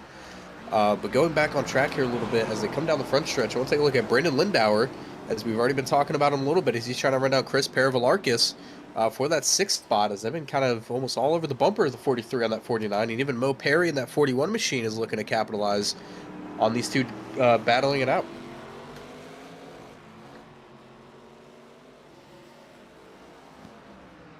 Yeah, we've also got really solid battles going on up here. Steven Gibson will not go away. He is all over Cole Fralick. I've seen that. I've seen the back of the 21 be left, right, against the wall, he is laying it all out. I don't really know what he's racing for points-wise, but looking at it, he's about 8th in points, so he's got a little bit of a chip on his shoulder. He's not where he wants to be, and he's showing it today that he definitely should be contending a lot better as they now head towards you, Evan, towards the hairpin, still trying to track down Schmidt, but not getting there. Yeah, it's starting to get to the point of the race where Schmidt is starting to check out, and especially this constant pressure that Steven Gibson, as he gets a little loose coming out of the hairpin in Gibson, the constant pressure that he's putting on Fralick, it's able to let Schmidt just absolutely drive away with this one with the winding stages of this race. And you mentioned the points here, Elliot. Like you mentioned, Steven Gibson currently sitting 8th in the points, and Cole Fralick currently sitting 2nd in the points. Also on top of that, for Gibson, so far in the season, 2 top 10s and a top 5 to his name. So another top 5 could help him absolutely hugely here in the points race. Yeah, Steven Gibson putting together a very solid run here. Can't quite seem to get around this 15 car of Cole Fralick, who has just been his absolute kryptonite here tonight in this one. Tries to take a peek to the inside as Cole Fralick runs wide. Nothing doing. They're going to head back towards you, Elliot. Yeah, I want to go down to AD and see what's going on. I see Oates is talking about, admin's talking about potentially black flags happening, people complaining about that. Is anyone getting pass-throughs? Who's complaining here? No pass-throughs, no penalties assessed except for iRacing penalties. It was the 56 of Marcus Vanderlee who cut the chicane. That's where all the conversation started. Lots of guys, not just Fralick, not just Vanderlee, real upset about these iRacing cutting the course penalties. Back to you guys. Yeah, and I don't see the 56 of Vanderlee back on track. No, he's disconnected. He's done. Yeah, so I think Vanderlee probably had enough of some of these penalties, or maybe even got a points penalty that affected him in this race. So unfortunate to see, as Vanderlee was kind of, knocking on the door of the top 10 throughout this entire race and trying to get some points on the board for his name. But unfortunate for him, as we'll cycle back here now to Steven Gibson coming out of the hairpin right behind Cole Fralick, shooting down the back straightaway. Yeah, Steven Gibson trying anything he can do to get right back to the back bumper of Cole Fralick here. We're getting down less than 5 laps to go here when your leader William Schmidt will cross the line. It'll be 4 to go specifically. So Gibson trying anything he can do. Hard on the brakes into the final chicane. Had a little bit of a rough go through there, bounced it off the curbs. So Freilic's going to have a good run down past the start-finish line into turn number 1. But it is go time, and Steven Gibson knows it. He's trying everything. A little bit of a lockup there. Smoke coming out of the tires for this one. The 21 is working for it, Elliott. Anything to get that second place spot.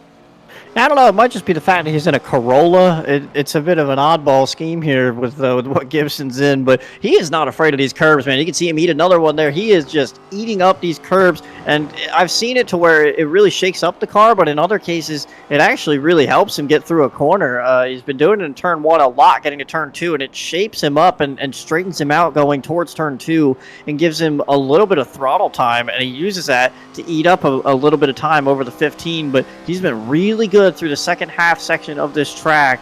Freilich gets him a lot through here, the whole beginning part, but as soon as I get over here towards the hairpin and towards, I believe this is 7 and 8, this is where Gibson just shines. And if it's going to happen, it's going to happen back here as the laps start to wind down, but Freilich still managing just over Gibson as they head towards the hairpin. Yeah, I think for Freilich at this point, just keep on hitting your marks. Stay smooth, stay consistent, and keep doing your thing, because the pressure from Gibson is starting to get to him just ever so slightly with some slight mistakes that we are seeing. As we do see in the background, Kendall Carpenter finally able to get around the 99 or battle for that 4th spot just behind Gibson and Freilich. As we see there, yeah, going down the back straightaway, Kendall Carpenter is going to be able to pull past the 99. So great job by him as he moves up into that 4th spot. So the point implications are huge, but see a counterattack here from the 99 potentially. Ooh, the 99. Going into the final chicane, he's going to lose all that position and space there. And he's just going to watch that orange number 20 just shrink into the distance there. Big mishap for the 99 of Josh Stoltz here late on in this one, so he can kiss that number 4 position goodbye. Hopefully he can recover and still carry on to finish in the 5th spot. But big moment there for the 99 as he came down the front straightaway. That's heads up. Here. Oh, sorry about that, Elliot. Hate to interrupt, but the 99 is very upset with Kendall Carpenter blocking all the way from the end of that chicane through to the end of the hairpin through the chicane. Felt like it was a bit of a scummy move there.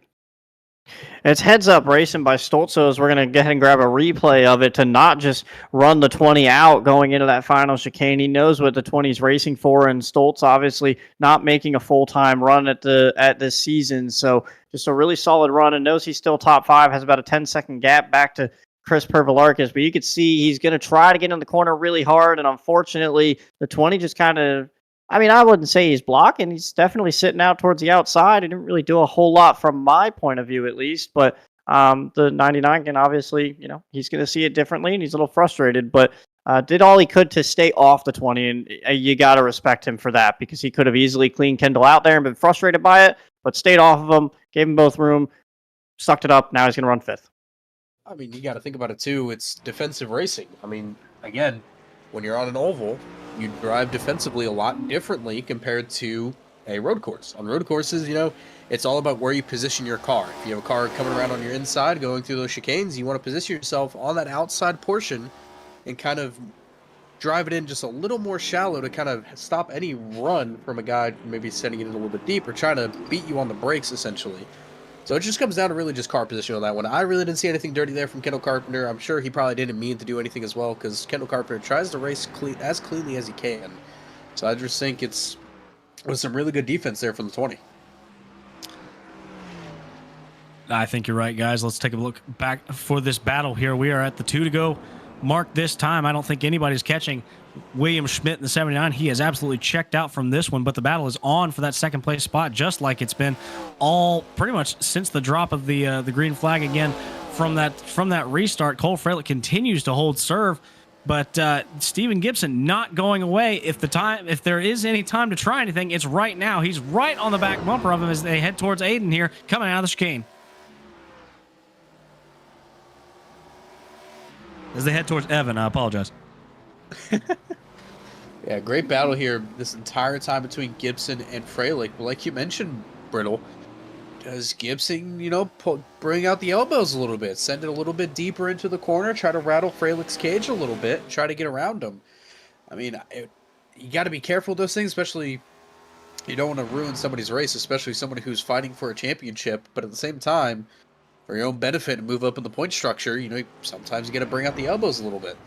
He's going to have to on this one. 1 lap to go. The white flag is out for William Schmidt. The 79 has put together a strong run all race long here, and he is reaping the benefits now as he gets to just look in the rearview mirror and watch that 15 and 21 absolutely scrap for this second place position. They're going to head off towards Elliott for the final time. Tell you what, man, we're going to have 2 really exciting battles as Pervalarkis actually puts a little bit of distance over Lindauer for the first time in a couple laps, with Mo Perry and John Daniels not very far behind. All that for 6th on back. While we watch this battle for second, we're going to be able to catch you up on both of those. Gibson really strong right here. He hasn't been for most of the day, but you can see he gets a little bit closer to Freilich, and now he's going to have a shot. He's much better into this section as they come closer to the hairpin, but this 7 and 8 corner here right before the hairpin, this is where Gibson has been so good, but sometimes it's bit him. Sometimes he hasn't really been able to get off the corner. You see him really drive down in there hard, gets really loose. He eats all the curb, and unfortunately, I think that's going to hurt him, and it's not going to give him the shot going down to the hairpin as we go over to Evan. Yeah, guys, I hate to take action or take the focus away from this one, but Brandon Lindauer, Chris Pervalarkis absolutely banging doors coming through one of the chicanes as they come approaching now to the hairpin. So really close battle between these two guys all over each other's bumpers, with Mo Perry also trying to get into the mix. But we'll catch back up on that here in a second as Gibson has an issue. He actually loses a bunch of ground to Freilich. Well, crazy happenings here in the final lap, but it's not going to be doing anything in terms of the overall winner. William Schmidt's going to ease his way on through the final chicane. Cole Freilich tried to throw it in there on the final chicane. Nothing doing. William Schmidt's going to be your winner here in Canada. Yeah, guys, it's brittle as they come back towards you. Chris Pervalarkis trying to hold off Brandon Lindauer as they approach the final turn. As I don't think Lindauer is able to get there. He absolutely sends it in. Oh, he gets into the back of the 49. Wait, a great save there by the 49 of Pervalarkis as he's able to hang on to that one. And wow, what a fight to the end between Lindauer and Pervalarkis. Something happened. It's giving Gibson second and Freilich third. We're going to have to go down to the admins and see what's going on, but that might be why Gibson slowed down. There may be an issue here as we're going to watch the rest of them come through the field. There's Nolan Sanford finishing up his race, and very confused by the top 3 right now, but we'll get that sorted for you. Yeah, I think Aiden DuPont, AD, actually has something for us. AD, what do you got? Yes, sir. Another slowdown penalty for Freilich in the final chicane. That's 3-second penalty. Gives Gibson the second spot. And Freilich came on the radio livid. Absolutely tearing the admins a new one. None of the admins' fault, by the way. Freilich has been battling those slowdown penalties all day. That's absolutely crazy. So Freilich will be credited with a 3rd place finish there, despite coming across the line in the 2nd spot. Gibson gonna reap the benefits of running a clean race in this one. And I mean, guys, when it comes to these iRacing penalties, iRacing makes it pretty black and white. Either you make the corner or you don't, and you're gonna be let known if you don't make it here. As we're watching the 79 do a Shane Van Gisbergen style, just absolutely burning it down as they go through the back straightaway. Yeah, I think that's just unfortunate from Freilich. Like AD mentioned, he's been battling those slowdown penalties this entire race, and it came back. It bit him earlier in the race. And unfortunately, it's going to bite him right now, where he will concede that 2nd spot to Gibson. Even though Gibson did have a bit of a shaky run out of the chicane coming down on the backstretch, so I'm surprised he actually was able to keep it within 3 seconds to, gain that spot on Cole Freilich. But that's got to be absolutely frustrating. Like Aiden was mentioning, for Cole Freilich, had a really good run here tonight, had a good run at Sebring, and he's honestly been running very, very good this entire season, but he's just haven't really been able to piece anything together for a win.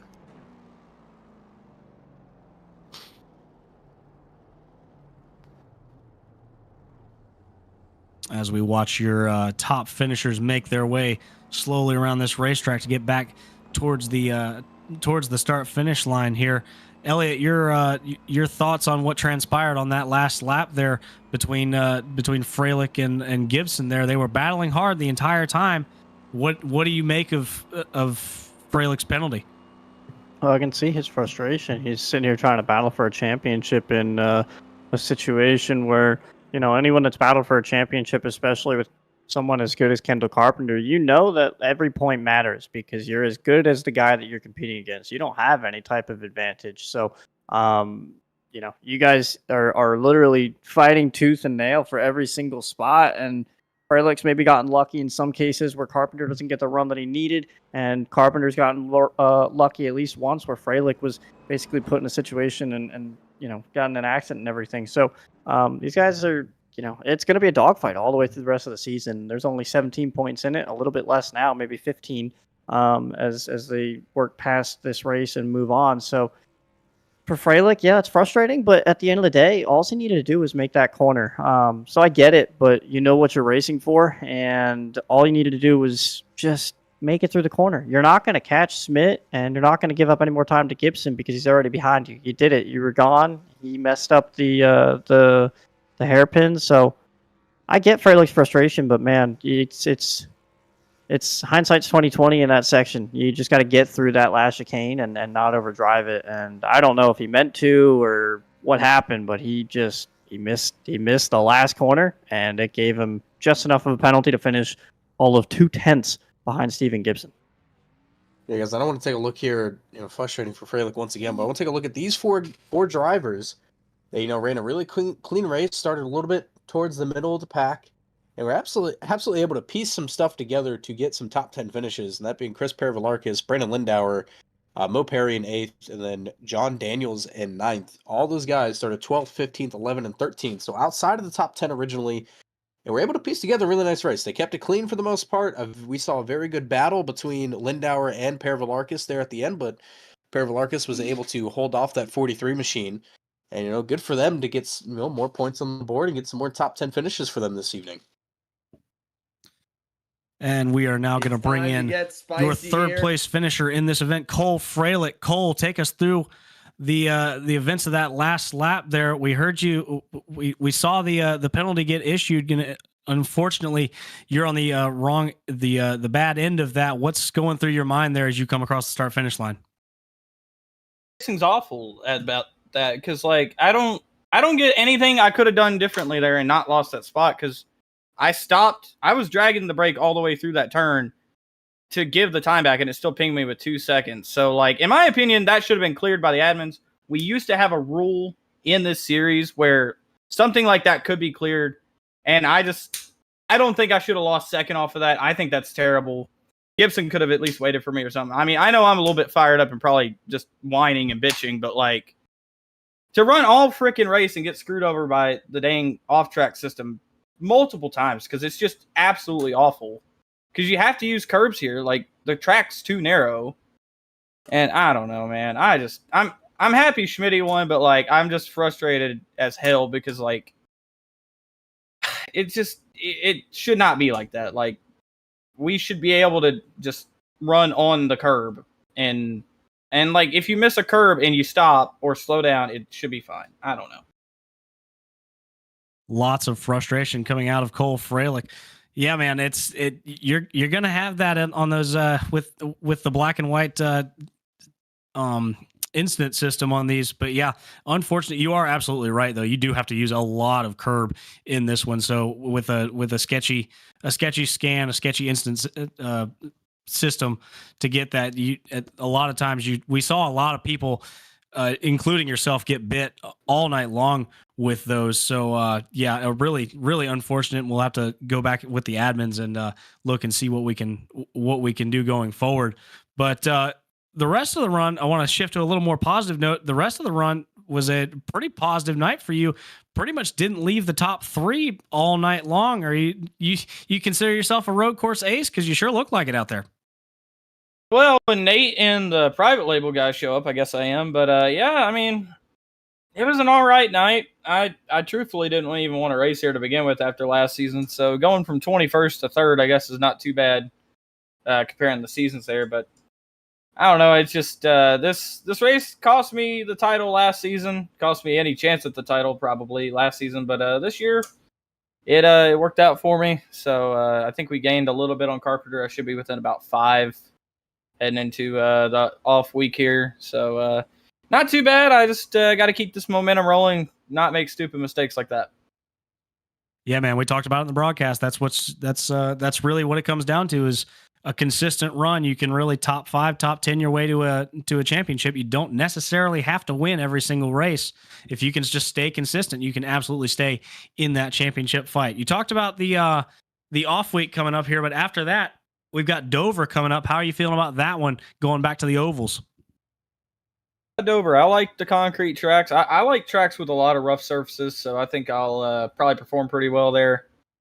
I'm looking forward to the road course later this season when we run the Gen 4 because that's going to be a battle of whose foot's the lightest. So hopefully I can use some of my dirt experience and get that one out of the way. But yeah, I mean Dover going forward, that's going to be a good track for me. We got a lot of good tracks for me coming up.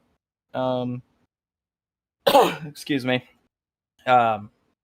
Yeah, I mean, I just want to stay in a comfortable range to Carpenter and try to keep chipping away at that lead. It just takes one more bad run from him and one solid run for me to kind of take it away. So as long as we're in striking distance with this points title, I hope I can stay within that range. Well, I think you can, man. You've been putting on a heck of a performance all season long, and tonight was no exception. A great night from you, regardless of second or third in this one. So, congratulations on your finishing position, and thanks for talking to us. We await what comes of the admin decision. Well, I mean, it's not going to change anything. I can tell you that. So, I mean, we had the rule in years past. I don't know why we switched it. Oates said that like it had gotten fixed, but it was like a second and a half if you did that, and that was like I got 3 seconds for having one tire over the red curb, and that I don't think that's right. Yeah, we'll have to see what comes of it. But thank you so much for talking to us, Cole. Congratulations on your awesome performance tonight. Do you have anyone to thank before we let you get out of here? Yeah, thanks to my girlfriend. She's put up with me 10 months doing this, so yeah, appreciate her. Appreciate Kart Chaser always being on the car, and just all the partners on the car. So if you want a car that looks as good as mine, go to simratmarket.com. Not paid to say that, but they do incredible work. And that's Cole Freilich, your third place finisher tonight. Thanks for talking to us again, Cole. Yeah, appreciate it, guys.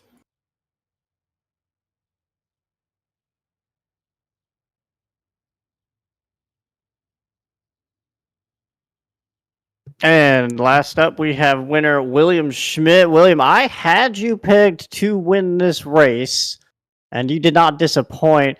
Talk us through kind of the strategy and then the cautions, and talk us through that race and how you ended up on top here tonight after 37 laps. Yeah, I always look forward to the road courses with these ARCA cars. They're a lot of fun, but I was expecting a few of the road ringers to show up, and almost like none of them did. So I was kind of surprised at that.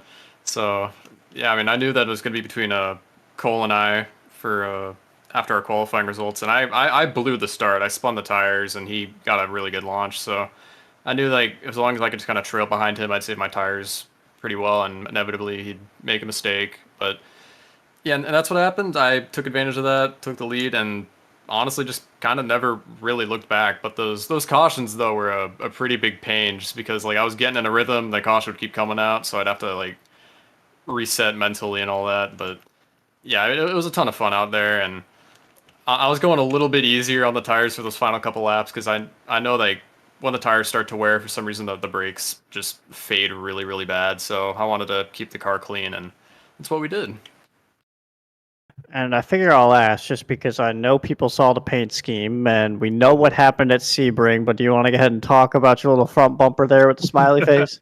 Oh yeah, it actually kind of doubles as a little Montreal throwback too to the Kyle Busch tape job from 09. But Yeah, I blew the corner really, really bad at Sebring. Going into, I think it was Sunset Bend. I blew it really, really bad. I followed somebody off a cliff and just went straight into the tire wall. So, yeah, I knew it'd be pretty funny if I came here, did the little throwback to Kyle Busch, and referenced the little Sebring incident. And yeah, I feel like it honestly looked pretty good. It took a little while to line everything up, but yeah, I think it looks pretty good.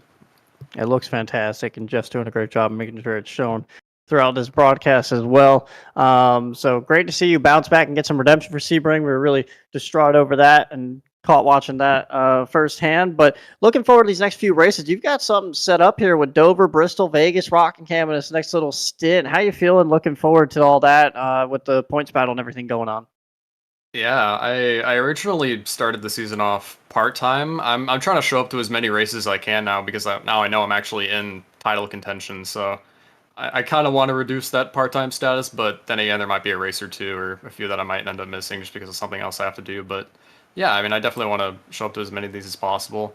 As for the next couple races, Dover, I'm gonna say it, definitely not my strongest track. I wouldn't expect a win there, but definitely a top 5. So yeah, I mean, Vegas, I think you said was after that. Vegas, Bristol, Vegas, Rockingham. Bristol, Vegas, Rockingham. Bristol and Vegas, I am excited for. I like those 2 tracks. Rockingham, I have not raced in a while, so I'm not too excited to be honest. But regardless, I think all those stretches, as well as the rest of the season, is going to be really fun. Well, I think you definitely showed your strength tonight. We're looking forward to what else you can do. We still have a road course left on the schedule, Watkins Glen, so hopefully we'll see you there as well. And looking forward to seeing you for the rest of the season when you do show up, and if you miss any. But anyone you want to thank for tonight's run? Yeah, of course. I want to thank the SKS guys. Stoltz, he was my teammate. He got a top 5, so it's really good for him. Double top 5 for the team. Big thanks to John for putting the league on. Huge thanks to you guys for broadcasting the race, and big thanks to the fans for watching it through. Well, Schmidt, great run. Congrats on the win. Looking forward to what's coming next, and enjoy your week off, and we'll talk to you soon. Yeah, thank you. That was your winner, William Schmidt. I'll toss back up to Brittle for some closing thoughts here. Thanks, Elliot. Yeah, guys, we're going to take a look at the unofficial results here. As soon as Jeff gets them posted up on the screen, we'll take you through, get the rundown, we'll get our final thoughts, and get out of here for the evening. Your winner, William Schmidt. We just talked to him. He comes home after a absolutely dominating performance. Little questionable there in the beginning. Looked like Cole Freilich was gonna have something for him, but in the end, everything came up Schmidt in this one. Steven Gibson. We saw the drama and the rulings that came between him and Cole Freilich there for that second and third spot. We will await admin decision and discussion to see if anything gets changed in there. But as of right now, Steven Gibson comes home second, Cole Freilich third. Your points leader, Kendall Carpenter. A great night for him as well to maintain that points lead. He will come home with a 4th place finish as well. Josh Stoltz, we documented his ups and downs all night long, mostly ups though, as he started in the 5th position, but went a little down and then came back up and finished right back in that 5th position. Solid night for him. Chris Pervolarikis, all the way from the 12th position on this one. He will come home in the 6th spot. Bryden Lindauer follows him on up through there, starting 15th, finishes 7th. Mo Perry brings it home in the 8th spot. John Daniels, we saw the struggles that he went through, being caught up in a couple of things. He brings it home with a 9th place finish. And Isaac Johnson will round out your top 10. And following up, Micah Mixer ends up 11th with Gavin Newton, who we saw turned around, drove all the way back up to 12th. Levi Wolf ends up 13th after starting 18th. Nolan Sanford rounds out in 14th after a very up and down night. Emery Spence, who got sent to the back, actually on those old tires, made it work a little bit. Ends up top 15 after starting 26th. Harry Grandel, after his up and down night, ends up more down than up, unfortunately, all the way back in 16th. Not what he was looking for, but a strong run and definitely showed pace early on. Sean Begley, we didn't talk about him much, but just a solid night. Finishes 17th after starting 19th. Tristan Baker from 25th up to 18th. Noah Carmichael in 19th. And then John Malashik rounds out your top 20. Coming home in the 21st position, Marcus Vanderlee had a roller coaster of an evening. We talked about him.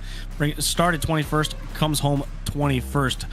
Jack Painter started in the 6th spot. Will bring it home 22nd. Got caught up in a big mess there late on in the event. He will unfortunately bring it home 22nd, 10 laps down. Griffin Jones bring it home in the 23rd spot. Adam Sweet finishes 24th. Henry Kohlhoff, last week's winner, didn't really get a chance to really defend that title. Had some early issues. He will come home in the 25th spot. Jonathan Oates, league admin, will be credited with a 26th place finish. Robert Dorman and Ruby Estes will round out this field there in the 27th and 28th positions, respectively. That concludes our final rundown on the results. We'll go here in reverse order, starting with reverse order around the track, starting with our pit reporter Aiden DuPont for some final thoughts on the event tonight. Aiden? My goodness, it was a wonderful race to watch. Great battles all throughout the field. Not much to report from pit road, but watching the broadcast, it was quite the entertaining race. I had a lot of fun. Gilles Villeneuve is one of my favorite tracks, and I'm very excited to see the points battle throughout the rest of the season. Yeah, and I got to agree with Aiden. This was an exciting race. A lot of good action throughout the entire thing, and it kind of was resemblant to Sebring a little bit, where you had, guys that you could throw a blanket over and they were fighting for a position, and you had some people that were racing all basically by themselves on their own little island. But I mean, absolute clinical masterpiece by William Schmidt and how to get around the circuit. And even Steven Gibson capitalized on that mistake by Cole Freilich, and when we talked to him, we saw how frustrated Cole Freilich is. I've been there before, and it's not the greatest feeling in the world, especially, running in second this entire race. But it's nice to see some, guys that we really don't talk about too much making their way also in the top 10 for this race and setting themselves up nicely for that middle of the pack standing in the points as well. Yeah, to Evan's point, guys like Brian Lindauer, Jack Painter, Harry Grindel, guys that didn't seem like they were going to have really, really great runs coming in here after Sebring and everything.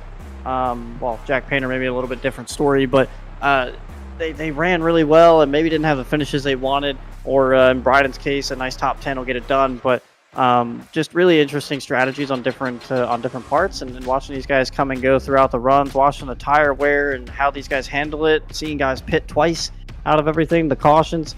Just a really fun race overall, and you definitely can't discount what William Schmidt did today. Definitely drove the wheels off of that car, and Stephen Gibson to that point too. I'm sure he wishes he had a little bit more pace in it to go get Schmidt, or to at least get around Freilich on track instead of have to get it through the penalty. But second place, and Cole Freilich and Kendall Carpenter are going to put on a show for the rest of the season. 15-point gap leaving here.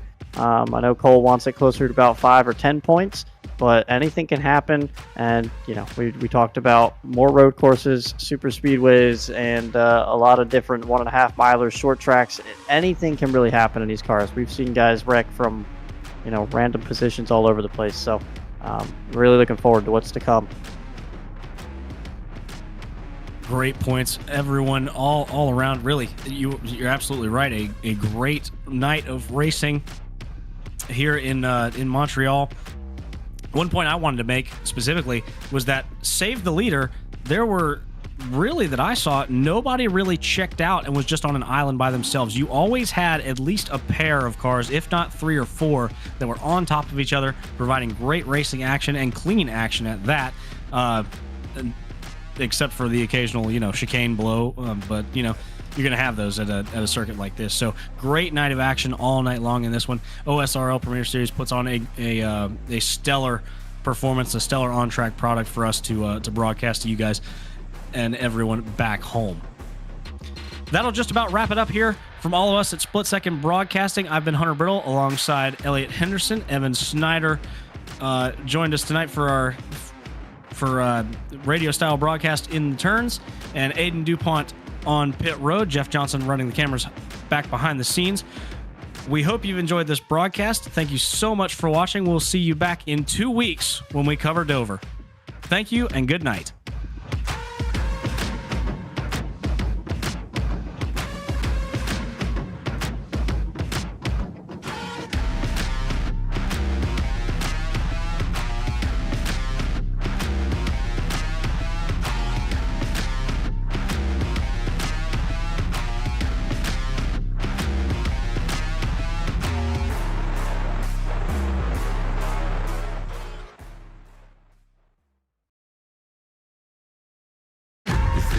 robbery. Hands in the sky if you got a dream. Learn nothing was blocking me. I was the problem, the only one stopping me. I didn't like it, I had to refocus. Now I'm devoted, I know where I'm going. Controlling emotions, I'm owning the moment. In order to get it, see, you gotta want it. Don't make a living break. Confessions over these 808s. Don't sleep on the key, better stay away. I mean, for heaven's sake, I'ma be the best. Came from the endless. I ain't war games, beat you with the chest. Beating on my chest, trying to get my rest. Watch me while I flex. Every win is a blessing, and every L is a lesson. So when I run into rejection, I know it's only redirection. I see the blessings right beside me. The chances of quitting are likely.